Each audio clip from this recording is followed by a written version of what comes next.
Assalamualaikum warahmatullahi wabarakatuh. Selamat pagi dan salam sejahtera untuk kita semua.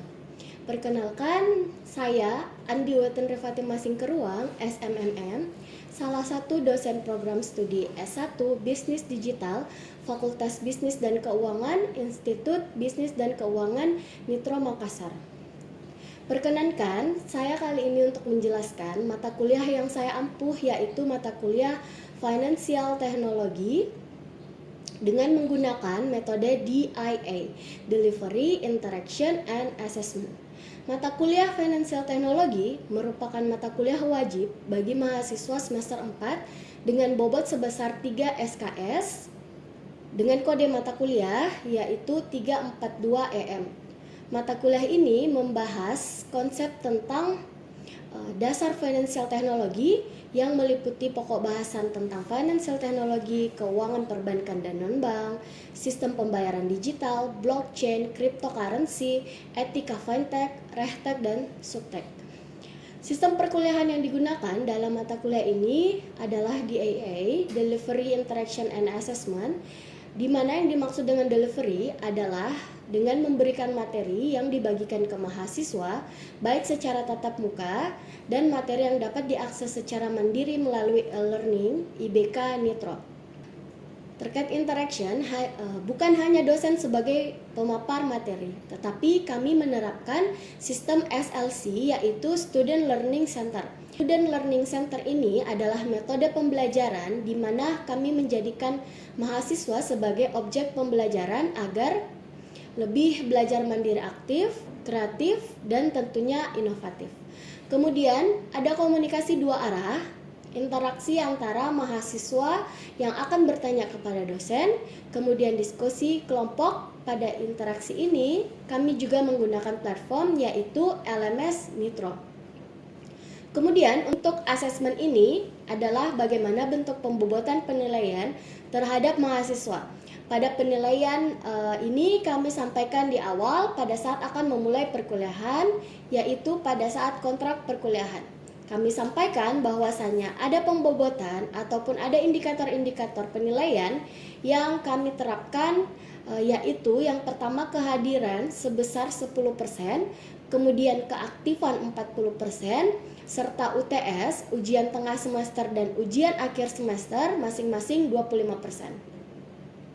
Setelah mengikuti mata kuliah ini, mahasiswa diharapkan mampu memahami tentang financial technology, mulai dasar, prosedur, strategi, dan sistem yang digunakan perusahaan terkait financial technology. Capaian pembelajaran program studi dalam mata kuliah ini adalah mahasiswa menggunakan konsep financial technology secara mendalam dan mengaplikasikannya. Mahasiswa menguasai konsep teoritis tentang financial technology, sistem pembayaran digital, e-wallet, e-money, crowdfunding, peer-to-peer lending, credit scoring, CRIS, blockchain, cryptocurrency, etika fintech, cyber security, regulatory teknologi, dan supervisory teknologi. Mahasiswa mampu menunjukkan sikap bertanggung jawab atas pekerjaan di bidang keahliannya secara mandiri. Mahasiswa mampu menerapkan pemikiran logis, kritis, sistematis, dan inovatif dalam konteks pengembangan atau implementasi ilmu pengetahuan dan teknologi yang memperlihatkan dan memperhatikan penerapan nilai humaniora yang sesuai dengan bidang keahliannya. Mahasiswa mampu menunjukkan kinerja mandiri, bermutu, dan terukur. Mahasiswa mampu mengambil keputusan secara tepat dalam konteks penyelesaian masalah bidang keahliannya berdasarkan hasil analisis informasi dan data. Mahasiswa mampu mengidentifikasi dan menganalisis jenis dan produk dari financial technology. Mahasiswa mampu bekerja sama dalam tim untuk pengembangan bisnis digital. Mahasiswa mempunyai pengetahuan dalam mengembangkan metode yang diimplementasikan dalam bisnis digital. Selain itu, bahan kajian dalam mata kuliah ini yaitu pertama, The Technology Driving Disruption in the Financial Service Industry, edisi pertama, karangan Parag, Florida, tahun 2018. Kemudian yang diterbitkan oleh CRC Press.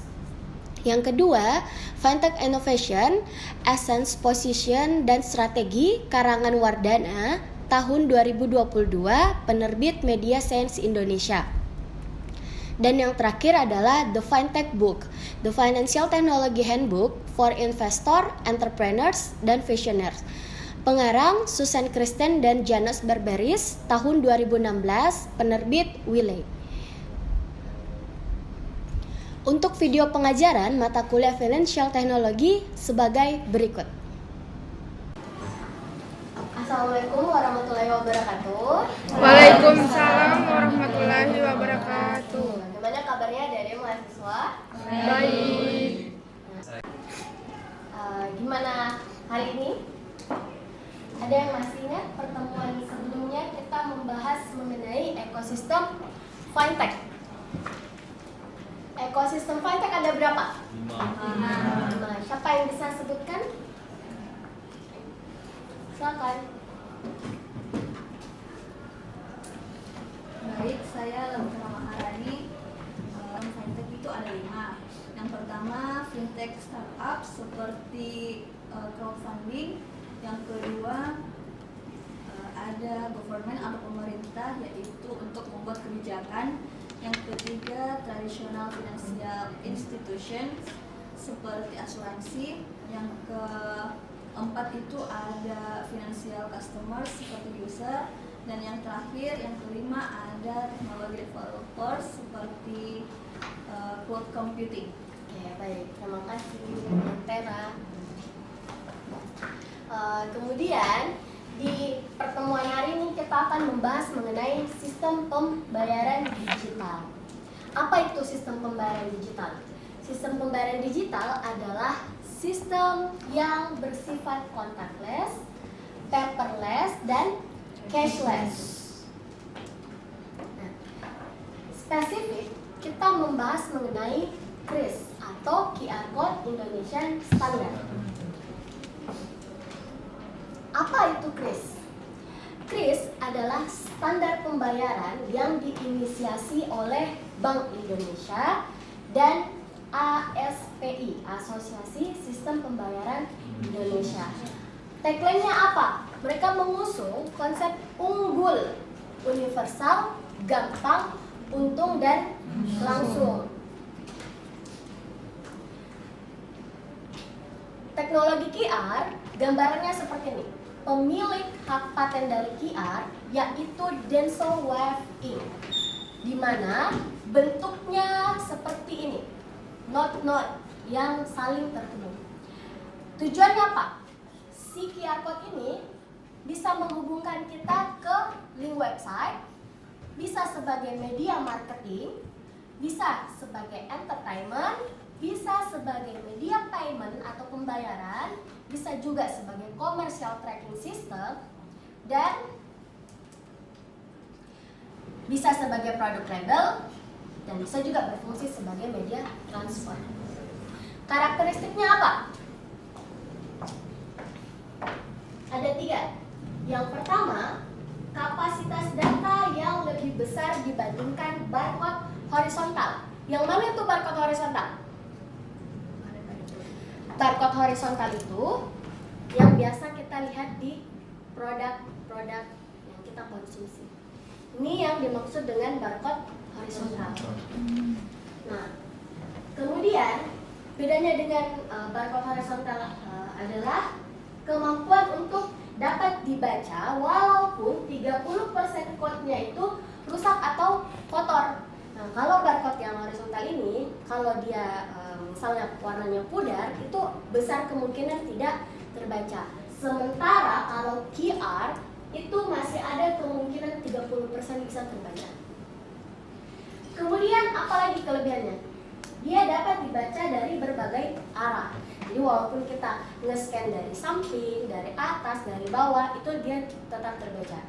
Sementara barcode horizontal seperti ini, kita harus posisikan dia sesuai dengan notnya. Posisinya harus horizontal. Itu dia yang membedakan. Nah, penggunaan KRIS di kehidupan sehari-hari kita. Boleh kita lihat.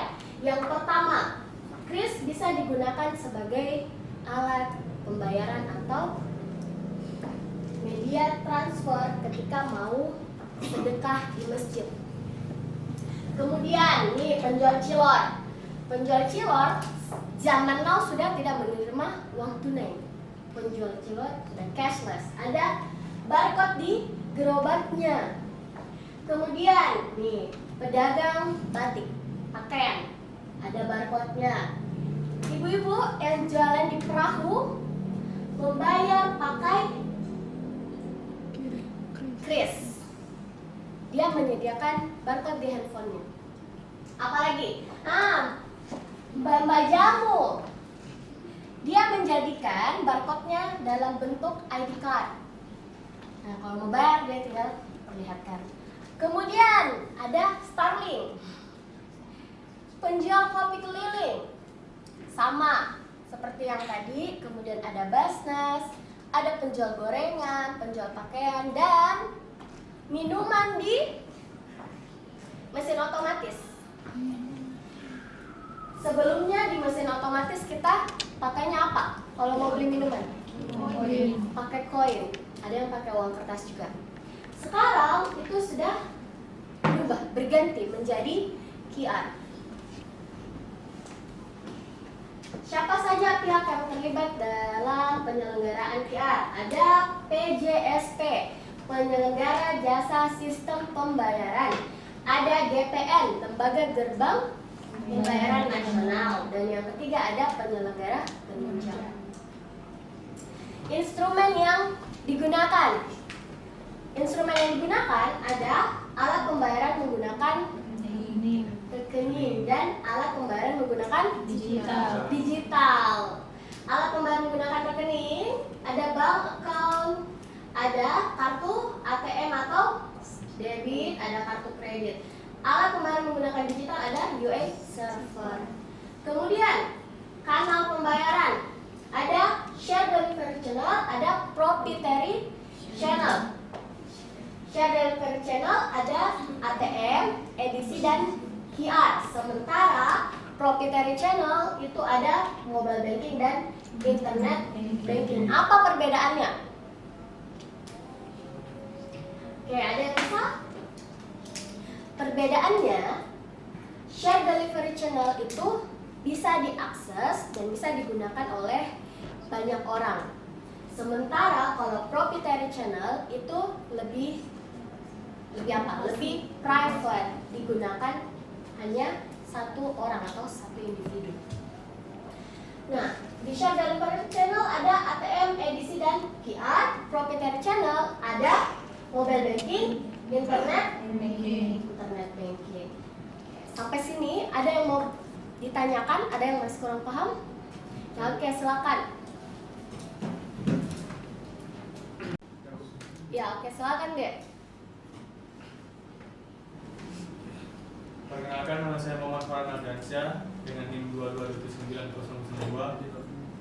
Pertanyaan saya itu Bu, di masa sekarang menurut Ibu mana lebih efektif pada saat pembayaran menggunakan kris atau edisi? Terima kasih. Pertanyaan dari temannya, mana yang lebih efektif? Apakah menggunakan edisi atau melakukan pembayaran dengan menggunakan QR atau kris? Nah, kalau pertanyaannya mana yang lebih efektif, itu kembali lagi ke penggunanya, ke usernya, ke personalnya. Kira-kira yang nyaman buat pribadinya itu apakah menggunakan edisi atau menggunakan kris? Nah, ada yang mahasiswa di sini yang kesehariannya apakah selalu membawa kartu yang seperti ini atau membawa handphone? Handphone. Nah, untuk menggunakan QR atau kris itu pasti lebih prefer menggunakan handphone. Kalau saya tanya adik-adik milenial atau Gen Z, efektif mana? Pasti jawabannya apa? Kris. Kenapa? Karena lebih memudahkan. Di dalam handphone ada berbagai jenis layanan terkait pembayaran digital. Kalian bisa memilih salah satu di antaranya dibanding menggunakan kartu dengan media perantara edisi. Nah, tapi kalau saya bertanya ke generasi bomber ke atas, mana yang lebih efektif? Apakah menggunakan kris atau menggunakan kartu? Umumnya pasti menjawab menggunakan kartu karena dianggap lebih praktis. Cukup bawa satu kartu, boleh digunakan di merchant mana saja yang punya mesin edisi. Jadi kalau pertanyaannya mana yang lebih efektif, semua kembali ke personalnya, kembali ke user. Mana yang lebih nyaman dia gunakan. Bagaimana Dek jawabannya? Baik Bu, Ya, bisa diterima. oke. Nah, metode pembayaran QR code atau kris ada dua jenis. Yang pertama, merchant present mode, dan yang kedua, customer present.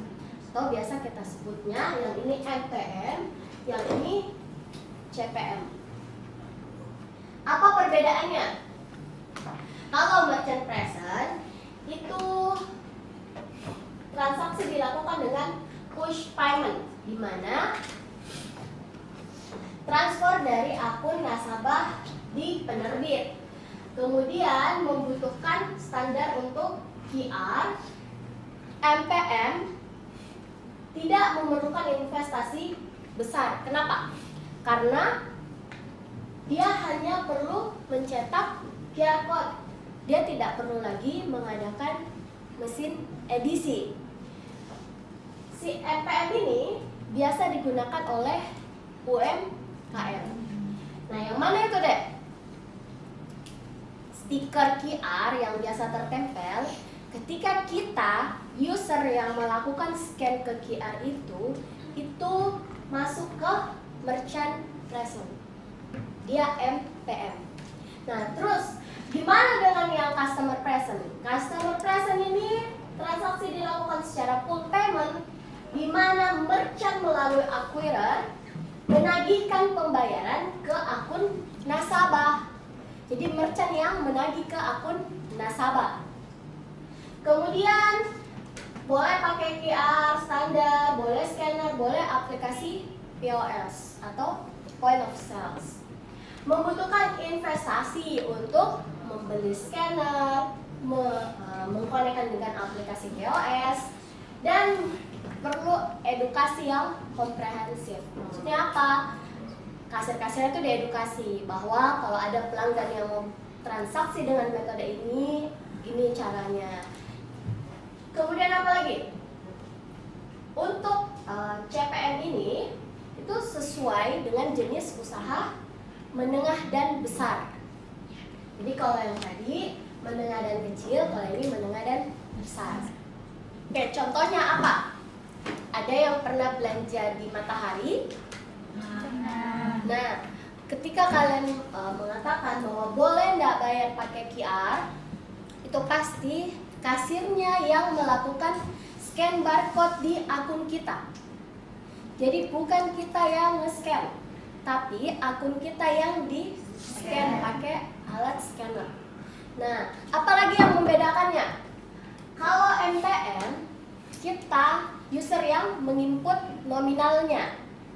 Tapi kalau customer present, CPM, nominal akan muncul secara otomatis di akun kita. Ditagihkan. Jadi bukan kita yang ketik nominal total transaksinya. Itu yang membedakan. Nih, jenis QR yang statik contohnya seperti ini. Biasanya dalam bentuk print out atau stiker. Sementara yang dinamik seperti ini, dia kodenya berubah-ubah. Nanti akan muncul ketika mau digunakan. Nah, sementara yang statik itu tidak berubah-ubah QR-nya. Mau si A yang transaksi, mau si B yang transaksi, itu bentuknya pasti sama. Sementara yang dinamik saya transaksi jam 1, itu pasti akan berbeda QR-nya ketika saya mau transaksi lagi di jam 2 misalnya. Nah, kalau si B lagi yang mau transaksi, itu QR-nya berbeda lagi. Dia bentuknya dinamis, berubah-ubah. Itu yang membedakan kedua ini. Sampai sini paham? Oke. Nah, kenapa sampai ada inisiasi kris? Sebelum ada kris, boleh kita lihat. Setiap penyelenggara pembayaran punya QR-nya masing-masing. Di zaman itu, kalian boleh lihat di meja kasir ada berbagai macam kris. Dari A, B, C aplikasi. Mana pasti ada sendiri krisnya. Akhirnya tertumpuk di meja kasir. Di mejanya banyak tempel-tempel stiker QR. Nah, itu dianggap tidak efektif karena terlalu banyak. Tiap penyelenggara punya QR-nya sendiri. Sehingga diinisiasilah bahwa kita akan membuat KRIS atau Quick Response Code Indonesian Standard disatukan. Jadi aplikasi A, aplikasi B, aplikasi C, aplikasi D itu boleh scan di satu QR code. Tidak ada lagi yang membedakan antara QR code dari penyelenggara A, B, C, dan D. Semuanya disatukan dalam bentuk kris. Oke, apa manfaat kris buat merchant? Yang pertama, mengikuti tren pembayaran. Mana generasi milenial, Gen Z itu lebih suka yang cashless. Kemudian peningkatan traffic penjualan. Biasanya kan orang kalau jajan tiba-tiba mau makan sesuatu, biasanya gini, gak ada uang kecil. Tapi kalau pakai kris, itu tidak ada lagi yang berpikiran seperti itu. Beli, mumpung ada kris. Beli, mumpung gampang pakai kris. Tidak ada lagi alasan lupa bawa dompet. Akhirnya apa? Traffic penjualan meningkat. Penurunan biaya pengelolaan uang kecil. Tidak lagi memerlukan uang kembalian. Orang tidak cari lagi uang-uang kecil. Kemudian sebagian uang penjualan itu langsung tersimpan. Jadi ketika transaksi dilakukan, maka saat itu juga dana masuk ke rekening merchant. Tidak perlu lagi dia mengumpulkan uang tunai, terus disetorkan lagi ke bank. Itu langsung masuk ke rekeningnya. Kemudian risiko uang tunai hilang atau dicuri itu bisa menurun. Karena apa? Itu tadi dana langsung masuk ke rekening merchant. Tidak ada lagi yang tercecer mungkin atau jatuh atau diselipkan. Itu risikonya menurun. Kemudian apa lagi?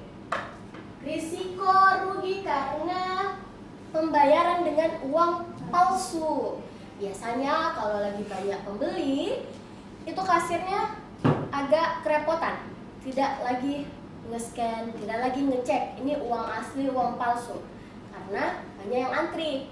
Nah, dengan kris itu bisa diminimalisir. Tidak ada lagi yang pakai uang palsu. Karena transferannya langsung masuk ke rekening. Akhirnya apa? Tidak ada kerugian. Lumayan kan kalau belanjanya 300.000, 200.000-nya uang palsu. Itu pasti akan terasa ke merchantnya. Kemudian transaksi tercatat otomatis. Ada pembukuan. Tidak perlu lagi dicat. Jam sekian, pembelian sekian, laku sekian. Tidak. Itu otomatis. Si A beli paket A, paket B itu ada di struknya. Jadi langsung tercatat. Lebih praktis. Building credit profile bagi bank, peluang untuk mendapatkan modal kerja jadi lebih besar. Karena transaksinya real, maka tercatatnya juga real. Ketika transaksi real tercatat real, maka kelihatan bahwa toko ini nih produktif, banyak penjualannya setiap hari. Bisa meningkatkan kredit profilnya. Kemudian kemudahan pembayaran, tagihan, retribusi, pembelian barang secara non tunai tanpa meninggalkan toko.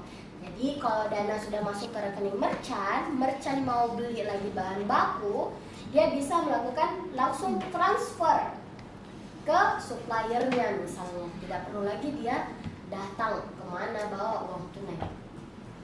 Dan yang terakhir mengikuti program pemerintah. Oke, berikut ini video penggunaan kris yang diinisiasi oleh Bank Indonesia. Nah, ini adalah demo kris menggunakan MPM. Saya butuh 1 orang volunteer untuk kita praktekkan bagaimana melakukan pembayaran dengan merchant present mode. Ada yang bisa? Oke.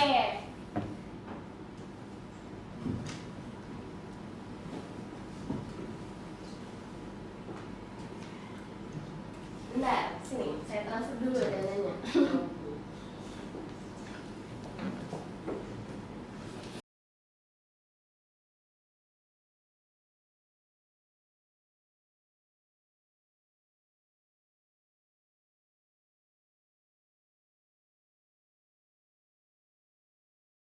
Untuk melakukan transaksi, apa hal yang pertama kita lakukan?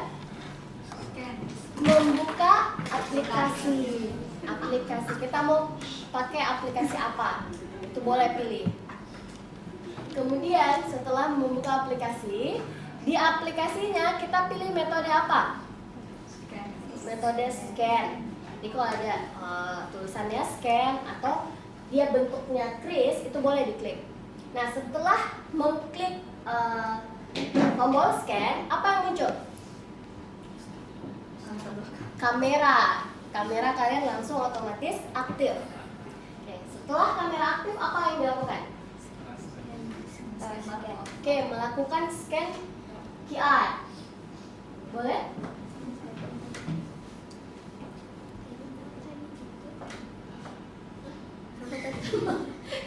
Semangat deh.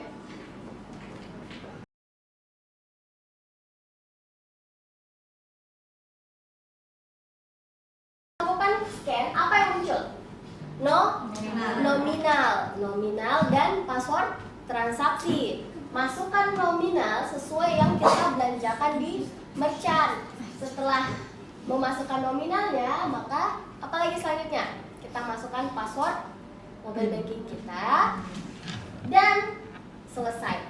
Transaksi berhasil.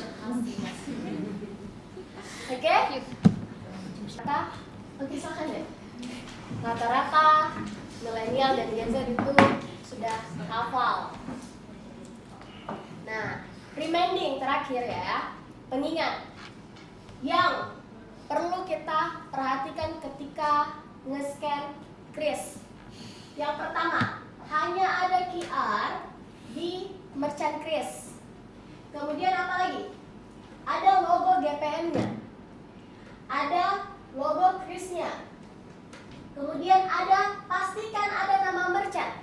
Dan pastikan nama merchantnya sesuai dengan nama toko tempat kalian belanja. Jadi kalau misalnya kalian belanja di toko A, tapi tertulis nama merchant di QR-nya itu misalnya B, C, D, itu kamu boleh konfirmasi kembali ke kasirnya. Apa benar ini QR dari toko? Pastikan ulang-ulang. Kemudian ada QR code-nya, kemudian ada NMID-nya, ada TID-nya, dan nama acquirer dan versi cetak. Oke? Tidak ada logo PJSP, tidak ada logo penyelenggara sistem pembayaran. Oke, sampai sini ada lagi yang mau ditanyakan? Bagaimana informasinya? Cukup bisa dipahami? Bisa. Baik. Insya Allah kita ketemu lagi pekan berikutnya dengan materi blockchain.